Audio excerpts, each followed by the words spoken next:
What's up, guys? It's Charles from Setting the Edge here. Today we have a little special video breakdown with former Nebraska linebacker Michael Rose-Ivey, who had a fantastic career at Nebraska, and he's training now, hoping to get picked up by a football team. And we just thought it'd be a cool idea to sit down and watch some tape together. So how are you doing today, Michael?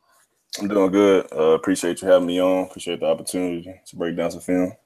Yeah, anytime. We've talked a lot on Twitter about a lot of different things, so it's kind of cool to link up virtually at least and do this together. So why don't you talk a little bit about your career at Nebraska and your experience, in your junior and senior years there? It was great. Definitely learned a lot about myself as a person for one. Which anytime you make a decision like going to college, I definitely want to be one of your main focuses outside of football is becoming a better person, becoming a better man. So it was a good opportunity. I believe really. A lot of these places, there's no place really truly special. A lot of these places just depending on where you come from, what you're looking for in a university. They can help you become whatever you want to become. They all have the resources. This isn't like the 50s where one school, you got these schools that got all the money. Every school has a opportunity to enhance somebody's life. So regardless, anybody can go to Nebraska or go to a smaller school or wherever it may be. I think the main focus always to get better as a person. So I definitely appreciate Nebraska for that. I think more than anything, especially my senior year with the whole with the anthem, definitely was a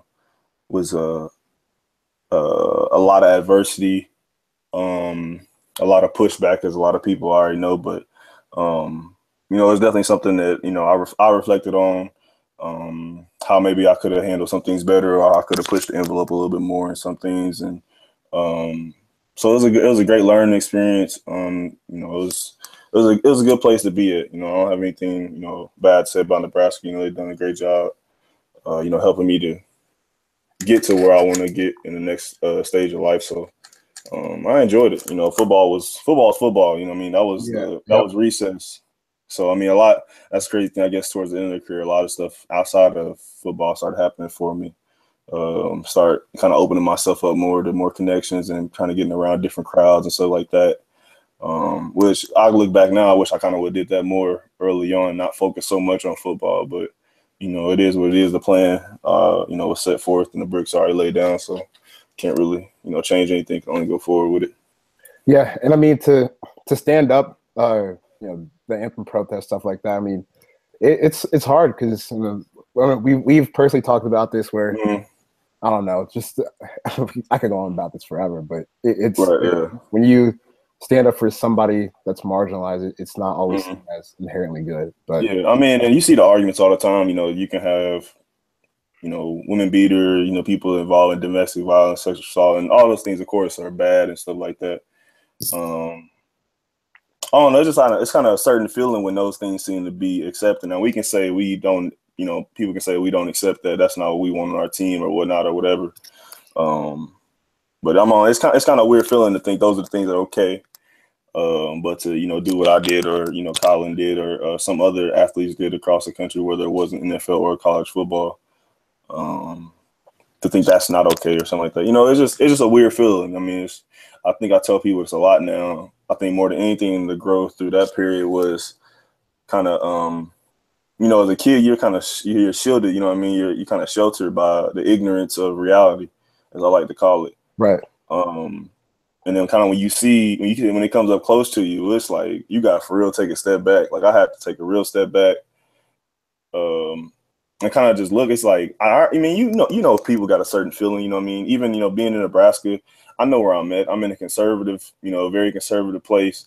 So I understood that, but to actually see it, to feel it, to have your name associated with, like I said in the press conference, for my mom, when she got trying to go see how many tackles I had after the game, when she goes on Facebook and she sees, N-word this, N-word that, or, your mom should have had an abortion, stuff like that, you see stuff like that. That's stuff nobody wants to see about their kid, And that stuff, that's out there forever, My kids may get on the internet one day and look up and see all this stuff, that I haven't got a proper chance to, explain to them, why people are like this or a certain way, you know what I mean? So it impacts a lot of people. But I think the beautiful part about it is how many people I got that send me stuff saying, you know, they sat down and talked with their kids kind of about it. And I'm talking about Black, white, Hispanic families, everybody, you know, just saying, you know, just talking about it. Have you experienced this? You know, have you been a part of something that was degrading toward another person, stuff like that? And that felt good to me. You know, I mean, that always outweighs the negative, you know, when people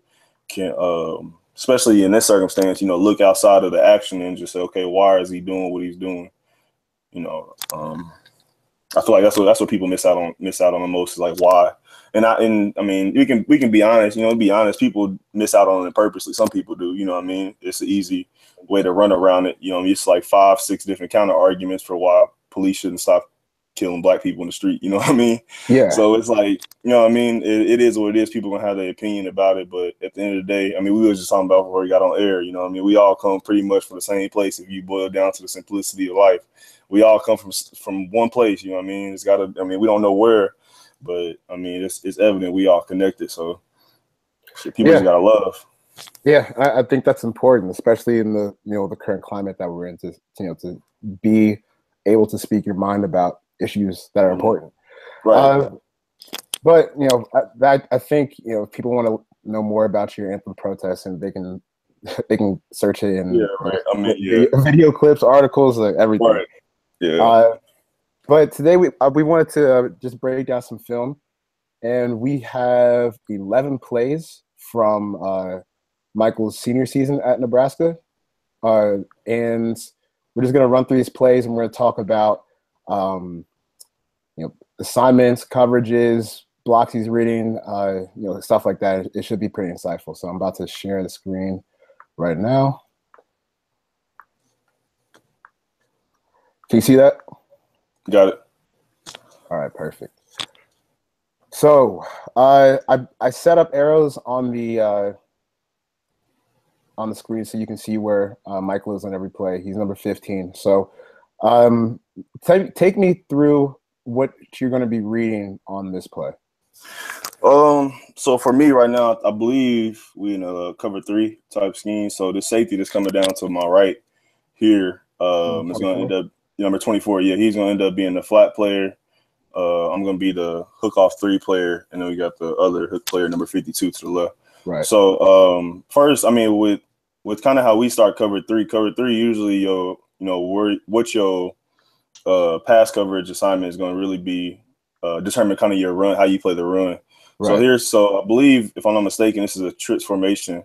So the mic's going to be extended out of the play. So he's going to be out of the run fit, probably on the quarterback. So right now, basically, the way I'm reading it is with the back being to my side, and my D tackle playing kind of an inside shade of that guard. Right. My first initial reaction, really, to be honest, was that B gap on like a cutback play, like a little dive play. Because I mean, and I don't know if a lot of people realize this, but looking at the position of the running back, that's more of a downhill run type. Now, if he was like a line right to the side of the quarterback, that's actually the play we get is a kind of a wide zone read, which usually you don't run it with the back that far back. That's more of a downhill run type. So that's more I was thinking. I was thinking B gap actually here on a possible cutback. It usually happen in this type of situation with the tackle already taking up A gap. You're gonna get a double with the guard in the center and a chip up to the backer. So I really. Oh, you go ahead. I was gonna say, let's see how this play kind of plays out. And I thought the good point you made was when you talked about 52 is the middle linebacker, right? I'm assuming you're the weak side. Yeah, weak side. Yep. So you talked about how 52 on the corner right here, he's outside of the a natural run fit, because when I coached a little bit this year, I taught my kids to look at it like a game of Connect Four almost. So you have your defensive end, he's on the C gap.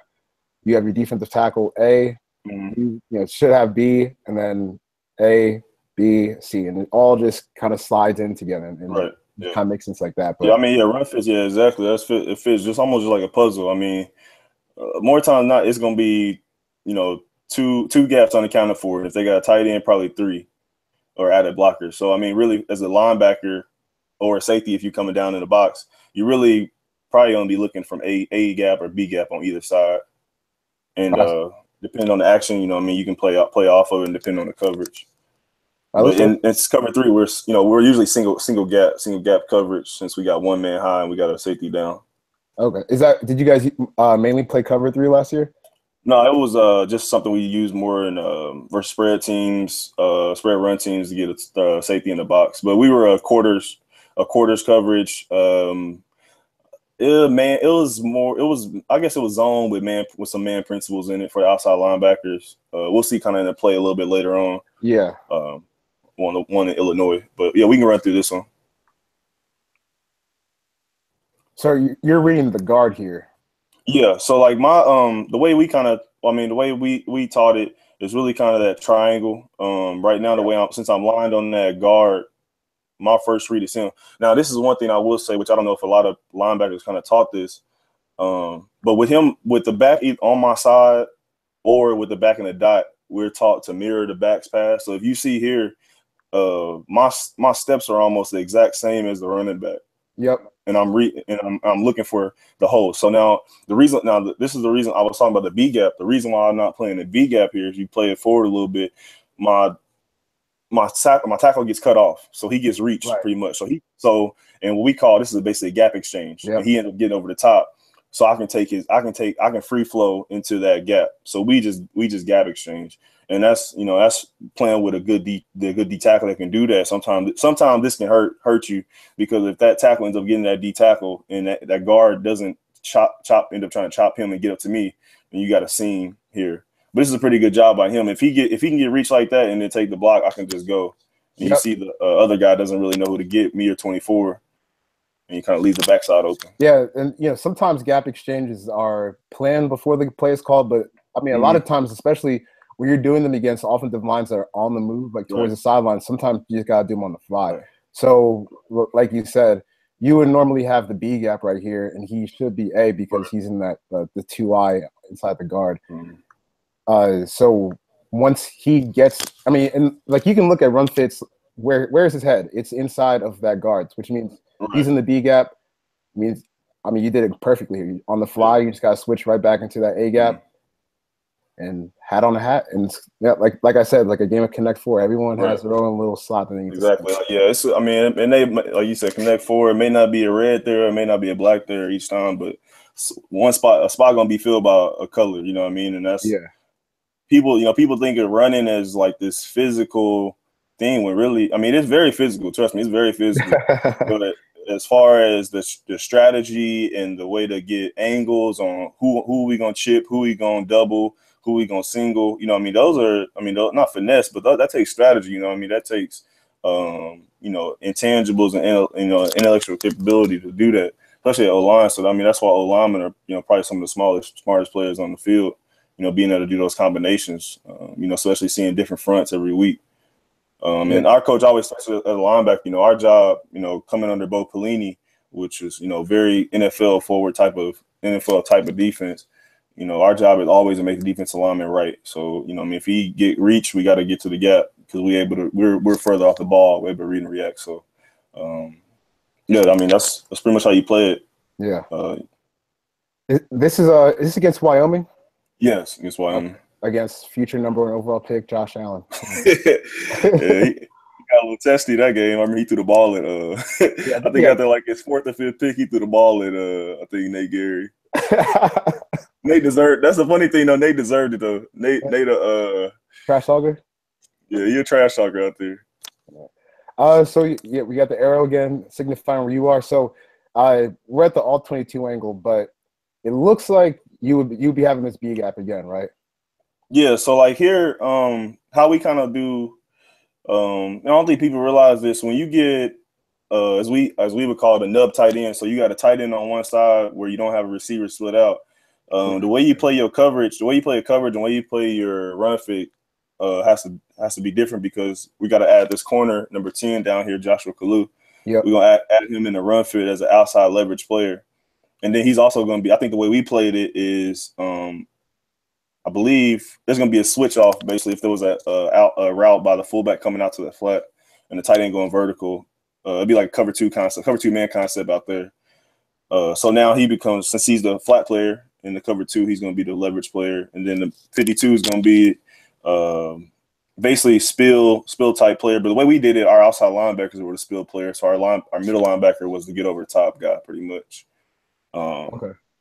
And actually, I'm playing middle in this situation because I think we're in nickel in this situation. So yeah, that's what it looks like. Yeah, so we're stat even pretty much on the guards, and it's the same kind of deal. We're going to play off the tackles pretty much.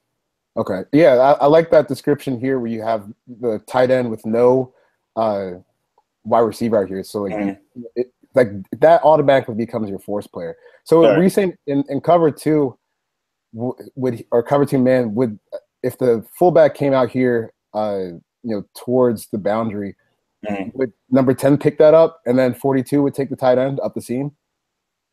Yeah. So 10 would take the flat, and then the 27, I believe, 16. Reed, he's gonna take the tight end up. So it's just like playing cover 2, but with a man principle. And then number 52, he's gonna be responsible. In our quarters coverage, number 3 to the flat is always the backers. All right, cool. So we're gonna keep everybody else on the verticals. Yeah, let's run through this play real quick. So tell me what you're reading here. I think it'll be a little bit easier going through it slow motion. So basically, I mean, it's kind of the same thing now. Really, I mean, my guy gets reach. I don't know if you can tell there. He gets reach. So almost essentially, he's in the – go back a little bit. I think he's in the backside A gap, my D tackle that lined up in front of me. If you see right there. Yeah. So for me, it's kind of – I'm in a situation. It's like, okay, do I go inside the gap and take the gap to the inside of the tackle or the inside of the guard, I believe, or take the B gap? And as the play stretch on, I can be more patient because it's not really a down hidden play. And if you run through it here, so this is the one thing. I mean, I being in the Bears rookie camp, this is kind of a play like they would really expect you to make, because a lot of times it's not in the NFL. It's not so much downhill for the linebackers. It's more of a stack your gap and play off here. So you see, I come down here and I shock and I get my outside arm free, and I'm able to not only stop his momentum but also restrict the gap. And this is a big thing Coach Bray taught us with punching, restricting, and getting separation. Especially you see this play as it gets wide.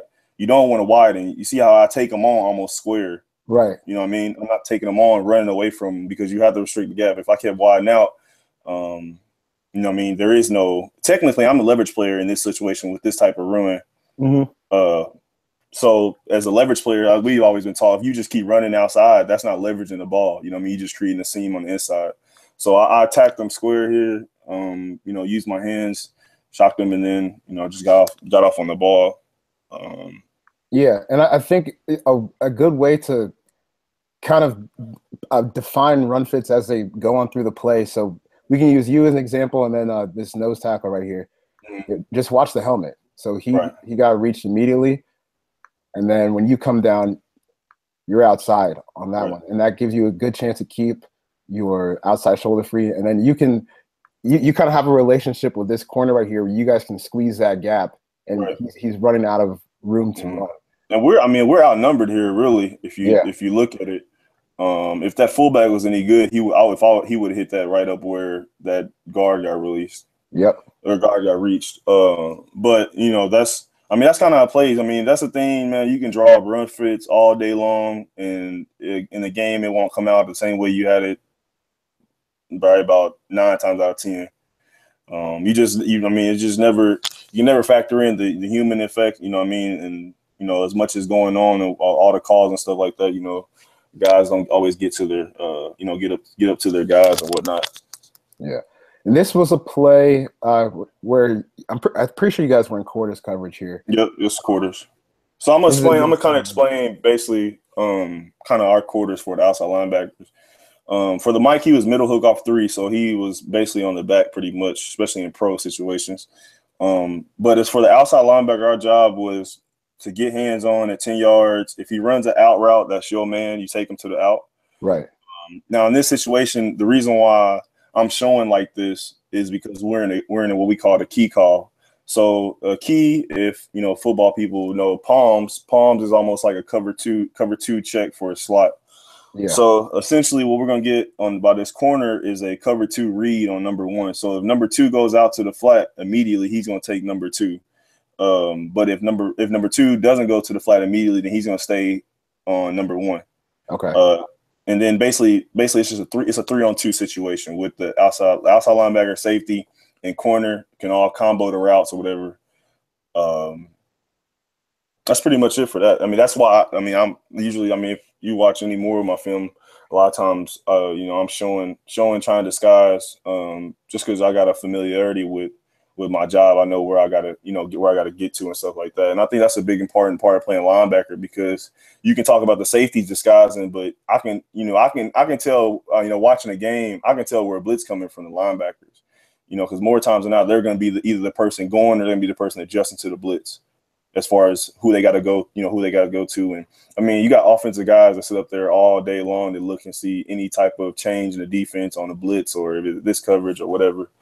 So I try to just keep it fresh. Try to do different things out there, show a little bit. Yeah, and for people who don't know, when we're talking about receivers being number 1 and number 2, you're just counting in from the sidelines. So this guy right here, he's number 1. He's number 2. So what he was saying is, if this guy, number 2, if he just goes straight to the flat, I mean, obviously you just wouldn't be in position to catch him. That cornerback is just going to come down on that, and then the safety can play over safety top. would take it. Yep, pretty much. Yep. And then pretty much you can't, if anything's under 5 yards or inside like a slant, then that's my right. Say again. I was about to say, so tell me what you're seeing on this play as it unfolds. I get a pretty good run pass read for one, because I'm looking when you're moved as an outside linebacker, you want to look at the tackle, because he's going to give you the first indication of run a pass. Actually, I think more it's the guard, to be honest. I look through the tackle through the guard, because sometimes if I got to run away, if this was run away, sometimes the tackle will do that. He'll hinge a little bit, just to keep that end free. So you kind of got to look through the tackle through the guard. I agree. But you can almost immediately see, there's nobody coming off the ball. There's no double or anything. So I got a pretty good read on this one. And like I said, my job here with number 2 removed, get out to number 2, get hands on. If he runs it out, I got him. And see, I was prepared to undercut it, but set, because I didn't get the quarterback looking my way. Yeah. And then just saw kind of the fullback going down the field and just made a tackle pretty much. Yeah, I think this was a really good play to recover on the busted coverage on the inside, because that quarterback, he does a good job of moving the defense with his eyes right here. So he's already got linebacker moving that way. He's gonna see the safety in the corner go that way too. Yeah, middle of the field for the fullback. So I mean, you're really with the safety taking number 2 over the top to the sideline. You're really the only person that can make this play. Yeah, and that's kind of the problem with the way we play quarters, because it's a very similar way that Michigan State runs their quarters. Ohio State runs it. A lot of teams run it. It's basically taking those safeties responsible for number 2 vertical, and the problem with that is you get a lot of up the seam routes, and corner routes. We always got a lot of corner routes for some reason. But it's just hard. It's just easy. You can if you're running from the safety, either way, it doesn't matter. It's kind of tough, especially when you don't have any help. And that's kind of it was our fault a lot, the linebackers, because our depth sometimes wasn't as great. So you have safeties coming down trying to cover 8-yard routes when they're only responsible for 10 to 12. You know what I mean? People can say that's only a 2 to 4 yard difference, but at the same time, football, that's a huge difference as far as technique. What do you need to do? What do you need to take away? So. That's the only thing people talk about a lot is the importance of linebacker depth and drops and how that impacts the safeties. And the film from the year before this was terrible as far as our drops, and we kind of left the safeties out the drop. We got a lot better this year, but it's a tough thing for backers though. It is. It's hard. Just everyone being on the same page at the same time. When your coach says it to you, everyone do their job. It sounds easy on paper, but it's a lot more. I think it's a lot more difficult than your average fan understands. Oh yeah, for sure. Yeah, it's not. I mean, yeah, I can do my job. You know what I mean? It's like if you had an office job, it's like, all right, you need to go do these sales. I can do the sales, but, football, there's another grown man, pushing back. There's resistance. There's, a force you got to go against. So, like we said earlier, you can draw up the run fits X and O's, all night long, but it's not going to fit up the same way in the game just because a lot of different variables and factors. Right. So let's move on to this next play. I think this is the first Illinois again. So who are you going to be reading on this one? Because you have the wing right there. Correct. Now, yeah, this is what we call a cross key read. So I tell number 5 cross key because if I'm not mistaken, it looks like we're in quarters. He's got to be responsible for number 2 to the flat. So basically, and this would be another pretty much gap exchange for us. So right now, you see number 5 as lineman. He has the A gap, right? And then I have the B gap. Now, what basically happens is we're going to work off each other. We call split flow, where the running back goes to one side and the tight end goes across the formation to the other side. Yeah. And this is actually not it looks more like a sift play, which a sift, we call it sway. Sway would be him going, the tight end, the wing going all the way across to the formation to block the end or to get over top of the end and block the backer. Sometimes they like to do that in the read option. Yeah. But sift is where the tight end will come basically into the formation. Now he read this wrong. He's supposed to block me, if I'm not mistaken. But how I'm looking at this, if you go back here, because my first gap's the B gap, he goes back. So now my gap becomes the A gap. This removed player to my left, his gap becomes the B gap, and the outside linebacker to my right, or sorry, safety's in the B gap, but my outside linebacker to the right, he takes the outside. And so we're all on a string, as our coach would say. So you see my first steps here is to come back in and protect this B gap. And like I said, it's with the back to your side, or the back's actually away from me, but he's coming to me.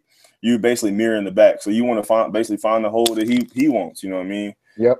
So coming in the A gap, he's not he wants to take it, he is outside, and then that's a great job by the D tackle. But I'll say this is because of me. I hope I don't sound cocky, but yeah.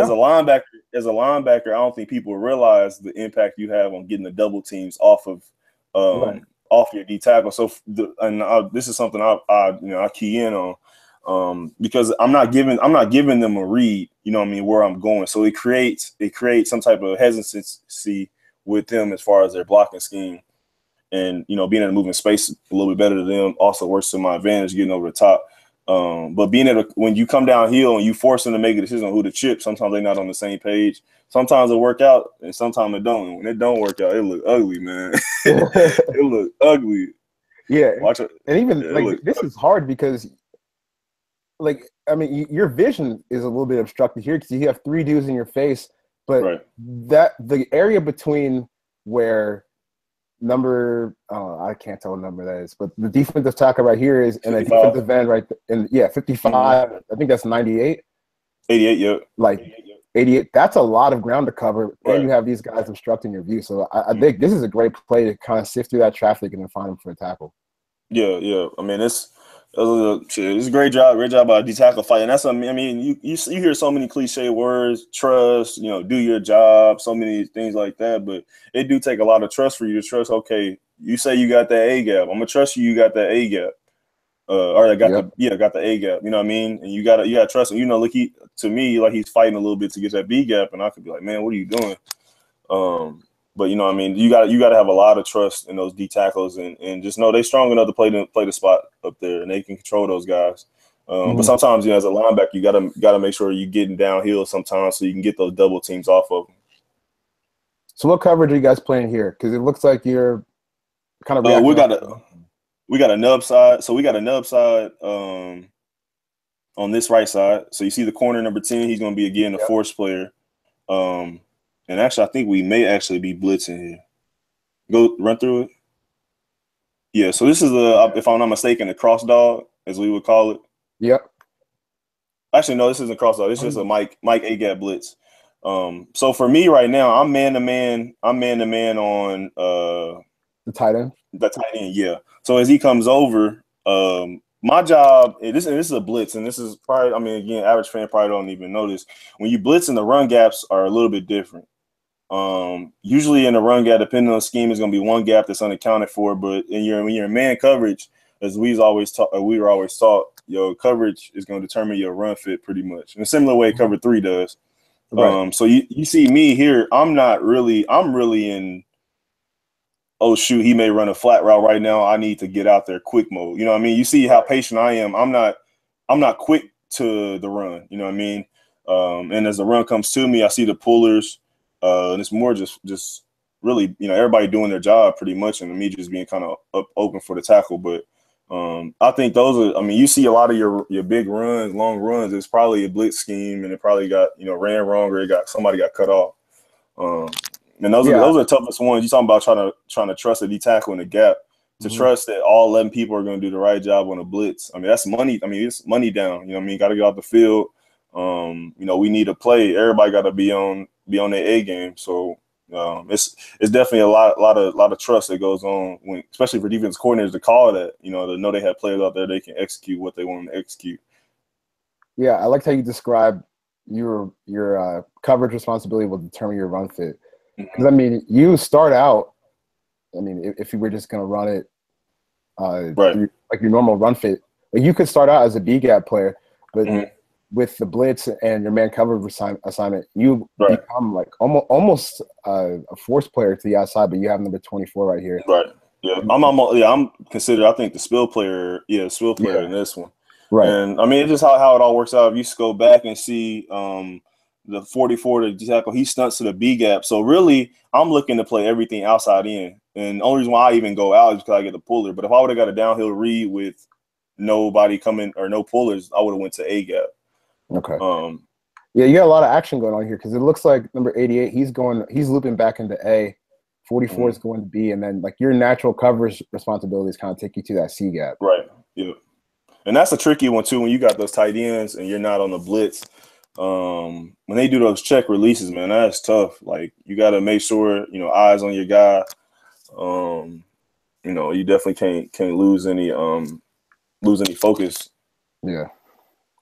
So this is a bit more traditional offense against Wisconsin, and it looks like you're going to be taking on that B gap again in between the right guard and the right tackle. Yeah, I think this one cross dog right here too. Yep. So we talk about a cross dog, basically two backers going inside out pretty much. One taking one side, one A gap, the other taking the other A gap. And number 52, for the first backer down, he's going to create basically almost a pit for me. And, you know, that's why I'm able to get through kind of clean. And this is a little bit different because you're getting a power play with it. So this kind of actually, it shouldn't work, you know what I mean, as far as just running this dog, because that you got two pullers coming to one side. And pretty much if you look at the motion, if you go back a little bit, everyone on the D line is taking a one step out and up the field. So, I mean, if they would have ran a dive play here, we may be hurt, you know what I mean? Yeah. But I think actually the fact they ran pullers, it was a little bit more slow developing and kind of helped us out here, which is, I mean, it's a great call when it worked, you know what I mean, for the defense coordinator. But yeah, I mean, this is again another blitz scheme. Everybody doing their job. You see 24. I even got a little bit off my leverage here, but I can do that playing back to number 24 because I know he's coming back into the into the field. Right. But you know, I mean, taking on the block, just trying to get a hat on the ball, pretty much. And I mean, that's. I mean, those offensive linemen are heavy. Oh man, you talking about. Those Wisconsin boys, I don't know what they feed those dudes, but those guys are massive. Every year they got a line that's bigger than the Packers, I think, and can compete with. They got some boys, man. I always respect Wisconsin. I like Wisconsin. I like you know. I know we're talking about I don't like teams running the ball a lot, but I like Wisconsin though. Yeah. Yeah, that's a great job to just come down there and sometimes you got to put your body in there and take one for the team. Yeah, you got to. I mean, that's the thing, especially in those blitzes, man. I mean, it's a lot of times where you just kind of the setup guy. You know what I mean? Yeah. This is from the same game. So, what do you? Man, it should have been. This one that should have been my pick. This is it. I'm pretty sure. This ain't gonna be it. I think this is the counter play. Yeah, I did put one where you got robbed on the pick. Yeah, Nate stole my pick. I read it too. I was thinking, mid-play, I was like, boy, this thing about to be on Sports Center. I flipped my hips and everything. I was mad. All right. So what it looks like they're gonna run a little counter Trey action here. Yeah, now this was tough. This was a tough read for us because they like to get in this double tight formation. And as we was talking about earlier with the wing tight end, Yeah. we got a cross key, and that's a 52. But saying both of us is cross key because as you see, they ran a counter here, but they could have ran it with 44 coming the other way. But also, you got to realize personnel as a linebacker because we came into this week knowing number 44 was the down tight end and he wasn't going to move. So for me, I'm already thinking, more times than not, 81 is probably going to come my way. And you see both of our outside linebackers, how wide we are because of our technique. It's the spill.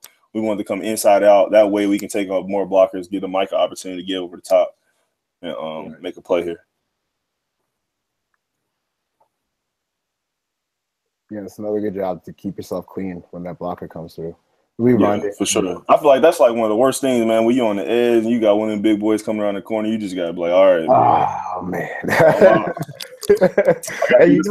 I gotta do this for Mike Singletary and the boys back in '85, man. I gotta do it for them. I mean, I only played like D3 ball, but I was undersized for a defensive end, and like when you're shuffling down and you see that guard come to kick you, I'm like, man. Wish I was on the other side. But yeah, I mean, and you see, I mean, basically, I mean, like I said, it's kind of mimicking not even really mimicking on this one. I just kind of hit it because I kind of knew what the play was, and we actually made an adjustment this week because usually I'm most spoken earlier. I said we were a spill player, but we adjusted to where if they came out in this formation, that both outside linebackers were going to be leverage players. Yeah.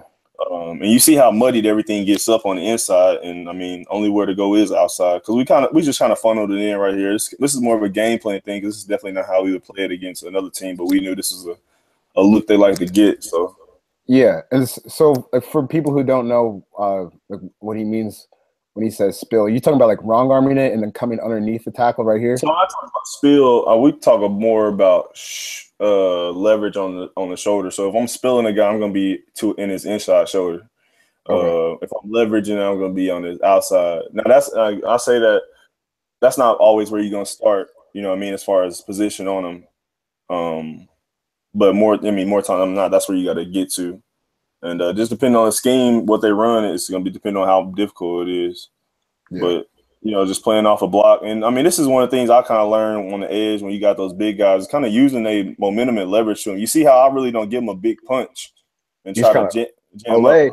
Yeah, you know what I mean? And that's what that's the thing. I kind of always hated that, everybody, put your head in as a linebacker. I'm like, man, I want to walk when I'm 45, 50, man. If I can find a way to where he ain't got to touch me, I ain't got to touch him, and I can still get to the ball. Hey, I made the play, you know what I mean? Yeah. But I mean, it's going to definitely be some time where you got to put your head in there and, get physical. But if I'm 6 foot 230 and you 6'5", 300, it don't make no type of sense. I don't care about no pride or nothing for me to go straight ahead with you. You know what I mean? You too big for that. Yeah, we were talking about Deion Jones before we got on. That's something that he does really well. Yeah, he does really well. You know what I mean? Just playing off the block, using a momentum, using a leverage to his advantage, and then getting to the ball. Yeah, because they listed him at 222, but I don't even know if he's that big. Yeah, that boy. He's a special player. Though. Yeah, he's special. That's a whole different player, man. Yeah. All right, so now you're running off a center read here. No, as a pistol look, we kind of have it's near the back pretty much. So if he would have stayed in this spot and they would have ran like a dive option, my steps would mirror him. And even still, I think we're in cover 3 again here. And go on as he shift over, you see my stance come over too. So now I have a B gap. So this is kind of the very same look. And we got this a lot this year actually because how much cover 3 we ran in nickel. And this is just a simple let's outnumber him play. You know what I mean? We're gonna shift it back over because they already know. I mean, that's the thing, man. These offenses aren't stupid. They know what coverage we in. They know who in the run fit. It's almost like who gonna mess up. It's like the water boy when they kicking the onside kick. It's like who he is, where he is. Yeah, okay, yeah, I found him, and that's where they're gonna attack. You know what I mean? It's that simple, but it's that complicated because of the players that you got that play at a high level and on both sides. But like I said, this is a simple just out leverage you play. Kind of a sweep, and this is one of my favorite plays to read, to be honest. So sweep plays because you get those guards. As you look, my whole time, I know where the end point of the run's at. And I'm gonna say this is a great job by 55 right here.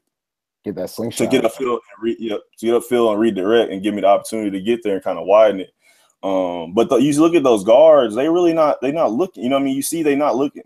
You know what I mean? And really, when I get these plays, I'm not looking for any contact. I'm looking to find the hole because I know once I get here, he's not going to be quick enough to get upfield and touch me right here. Right.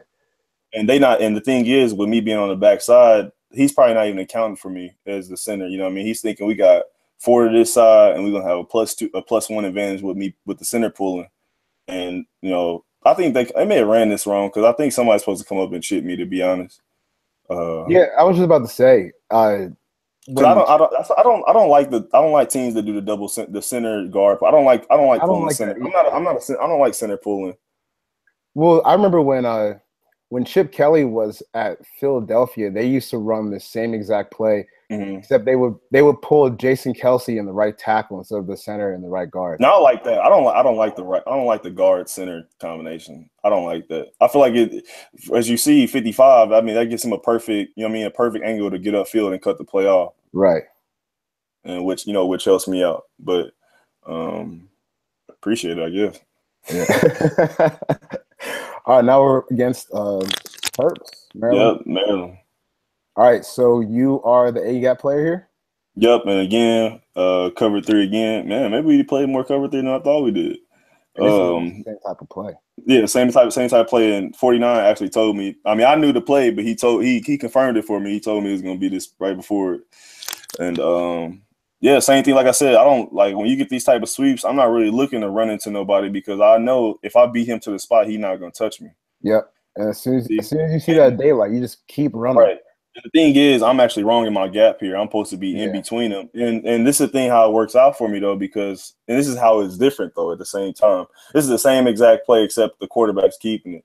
But I'm on the front side here. Now, you see, since I'm on the front side, the center is actually targeting me. Now, since I'm on the front side, now I'm thinking to go underneath him because his whole thing is he wants to get around and hook me. So if you can give him what we call a dead leg, I don't even think I give it to him here because I was able to get underneath him, but give him that basically a high step to the outside and then cutting underneath, as we like to call it, you know what I mean, and getting underneath. So you get these sweep plays, like you're not really looking for much contact with them because you can beat them there. And that's the thing I learned a lot under Coach Braves is, yes, linebacker is a physical position, but at the same time, you know, you're not 300 pounds. So banging your head against another man who's bigger than you and stronger than you, that don't make too much sense. You know what I mean? If you can use your athletic ability, use it. That don't make you soft, nothing like that. Like, you know what I mean? It makes you smart. Yeah, right. It makes you smart. Work smarter, not harder. Right. Now, I like slipping underneath the center here because, you know, we're just looking at it from a run fits perspective and a physics perspective. Like if you just stay in that fit and you take that center head on, like the safety, he can come down and fill the alley. But that's a play that could gain like 8. Oh yeah. And that's what I'm saying. I was wrong in my fit. Right. But as you see it, like I said, you see his eyes. But even still, if this is kind of a judgment play, mid judgment, one of those like, oh shit type plays right here, because I could, if it happened to where it all depends on where the back is. Now you see my relation to the back or to the carrier, I'm in front of the ball carrier. So therefore there is no need for me to take on a block like that. You know what I mean? Because if I can beat him to the spot, I can make the play. Now, if he would have happened to be out in front a little bit, even still at this angle, what probably would have happened was I would have took that center on a little bit more head on, then worked to my outside gap. Right. So even still, you know, right there, just if he was out a little bit further, just adjust out a little bit. And that's a play. If that would have happened, then maybe chop down the lineman, you know what I mean? Chop the lineman down, make a pile, and try to get somebody else in on the top. You know what I mean? Yeah. So it's one of those plays. It's like if you do it, great, but if you don't, man, that's a long walk to the sideline. It'd be even worse in film. Oh yeah, film, bro. That's the funny thing. You be on the sideline. It don't matter what the score is. You could have had 2 picks, 2 sacks, 25 tackles, but you on the sideline when the game over, and you just thinking, man, we about to be in film tomorrow, watching play 35.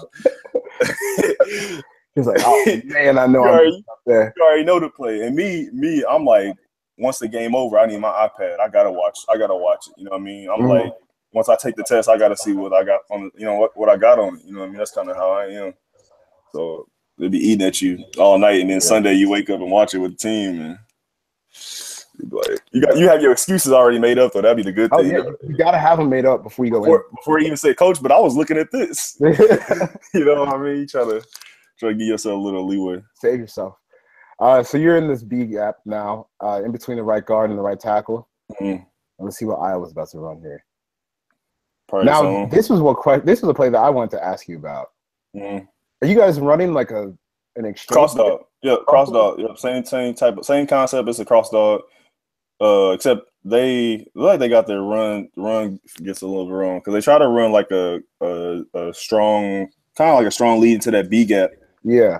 But you see, since number 44 got out there, kind of cut it off already, and then really, this blitz is about creating layers in the backfield. And you see the first layer is going to be set by the middle backer.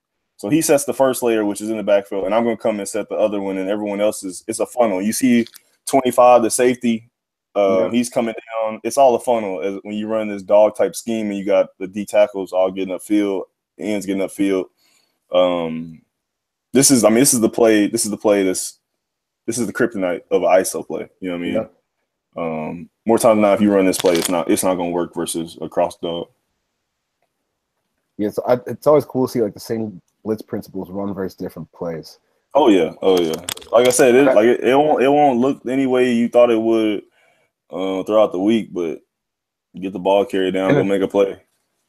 And I think what people don't understand when we talk about like blitz games and stuff, the defensive line, like they have a big role in this. And I mean, even just number 44, it doesn't look like much, but him moving from A to B, like on that first slant step, right there, that opens up the way for 78 to kind of overcommit that way. Right. And then that brings room in for the linebacker to come down. And if you two had missed, he's so far out that you got two defensive backs right there that can go on the inside. Yeah, and that's the same thing you were talking about, kind of offense. You know what I mean? They're not stupid.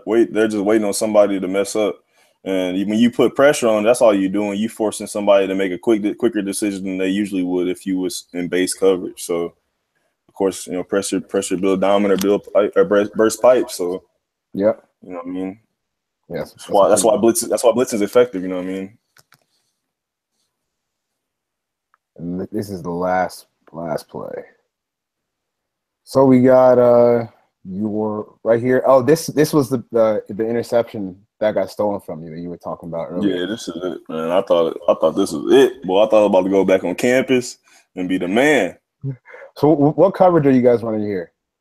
Cover 3. Cover 3? Again? We stayed in cover 3, I guess. 1, 2, 3, 4, 5, 6, 7 guys in the box. So I mean, this is textbook Wisconsin type play here with the rollout. You got the other angle on here? No, I didn't copy the other one. I got you. Okay. So I mean, go back. I believe they're in that same tight formation. Yep, same kind of tight formation. But this time we're in cover 3 now. You see the safety down here who is aligned on number 1 because he's so tight to my right. Yeah. This guy right here? Yep. He's the flat player. He's a flat player. The corner behind him is the third player. You got safety in the middle field, third player. So this makes me – it depends, though, because if you got a 2-by-2 situation, I could either be the weak hook or the strong hook, depending on the action. And the way this action goes, I become the strong hook. And I don't think a lot of people realize how many teams run cover 3 schemes. But a lot of times the hook on 3 players responsible for number 3 vertical. It's vertical or cross over the field. So this is the same thing we get. Now we count the numbers. It's actually number 1 receiver that ends up running the over route, but it's just like a gap exchange. As you see, the back goes out, he becomes almost number 1. The tight end becomes number 2, and the over route becomes number 3. And really, I mean, it's just reading. And also some of the hardest run pass keys. Probably I played against just because how it feels. I mean, you see him come off the ball. It looks like a run. It looks like a run. You know what I mean? Like it looks like run. But you see how again, I'm reading through the tackle through the guard. And you see the tackle and the guard to my side. They don't give the hinge. I mean, they don't give a real hard block. They give a hinge. So, you know, me and the 52 were kind of able to read it. I mean, we had this play pretty much set, you know what I mean, the whole defense as far as what we wanted to do or what we wanted to do, what we had to do to stop it. Got robbed. So yeah, I got a question for you. What makes you the strong hook on this play? Is it because this play is opening up to the field? Yep. So, like, because it's 2x2, you don't really know who number 3 is. Right. Because, I mean, that's going to unfold as the play develops. Right. Yep. So, I mean, sometimes it's a little straightforward where it'll be a 3x1 and you got, you know, your 3 receivers, so you know this is going to be a number 3. And even still, routes may exchange, and that's the reason why you play zone. You know what I mean? You play zone so you can pass routes and don't have to be running with unders and drags and getting picked and stuff like that. So, I mean, and then you see how it turns almost into a man concept for me as the hook by 3 player as I shuffle, and then it's basically a turn. Like, I don't turn. See, a lot of people, you see them turn their body facing towards them. But you see how I forget the actual term of this. I don't know why I want to say a robo turn, but I don't think that's it. But basically, I mean, running underneath him, and I didn't even look back at him because I knew where he was going. I kind of felt, you know, the dead space in the defense or whatever. And just felt his presence and kind of knew where he was going. That was a great play, even by the safety, you know, just to stay over top of it still. Yeah, but yeah, we had this play pretty much wrapped once they got it off. Oh, that's what's up. So that's the last play. Let me get out of this screen share. All right, so that was fun. That was a lot of fun. Yeah, appreciate it, man. You got any party shots before we end this broadcast? No, man. I just want to tell you, I appreciate the opportunity. Appreciate, you know, talking about football. You know, can always do that. Love doing that. Yeah, man. I feel anybody follow me on Twitter. If I put out videos, man, don't like it, tweet it, retweet it, so people can see it. Man, I need a job right now, unemployed. Support black business, own business.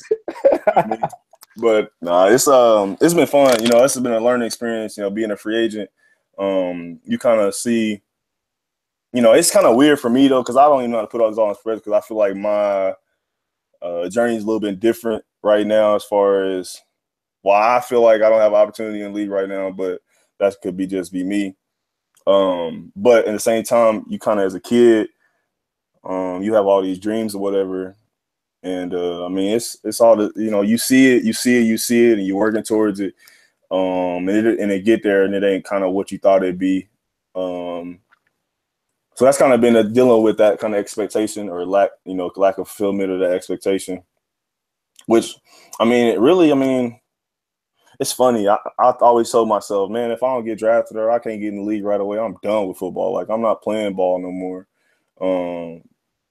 But I love football more than ever right now. I feel like I'm a totally different player right now than I was during the season. And I know for sure I was a different player as I've grown throughout the year, always trying to figure out what I can do best. But it's been a humbling experience for sure. You know, any other free agents out there, maybe listen to the podcast or listen to this or whatever, you know, it's tough. You know, guys are trying to get to the league that right now that, you know, there's BSing, you know, all that, you know, wait till, you know, next year type of attitude, man, they hit quick. You know what I mean? It's you see dudes, you get cut every day.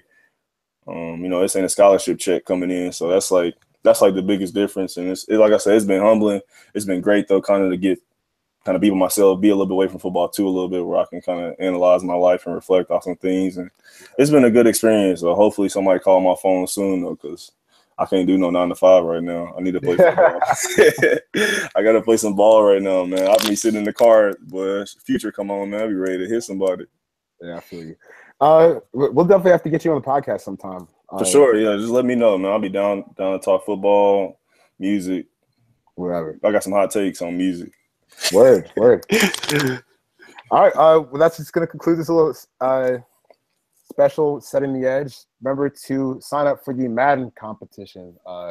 You got about 3 days left. This is going to be up on Thursday. So you got. That's only PS4? PS4 or Xbox. Go sign up. All right. I may have to do that. It's at Setting Edge. It's a pinned tweet on the Twitter account. Sign up, and your name will be thrown in the raffle. So thanks for watching. Grind hard. Godspeed.